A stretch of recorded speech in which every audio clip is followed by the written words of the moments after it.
Deep कैसे जाना है, देखें नब्ज़ की जड़ आपको जो बाहर नज़र आ रही है, आप मज़ीद अंदर जाएं, जो कपूरों की थैली है उसके अंदर आपको एक हिस्सा महसूस होगा नब्ज़ का, जो स्टैंडिंग पे महसूस होगा दोनों साइड से। आप जाके उसकी मालिश करें, उसकी मास्टरबेशन करें या मसाज करें।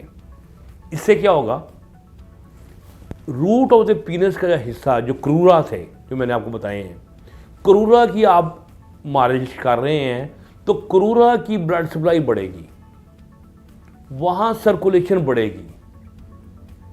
वो सर्कुलेशन जब बढ़ेगी तो वो उठ के वो इतने स्ट्रॉन्ग होंगे कि वो अपना सर ऊपर की तरफ उठाएंगे। तो इसका मतलब ये है कि आप उस हिस्से की मालिश करें जो आपको अंदर नज़र आ रहा है, महसूस हो रहा है।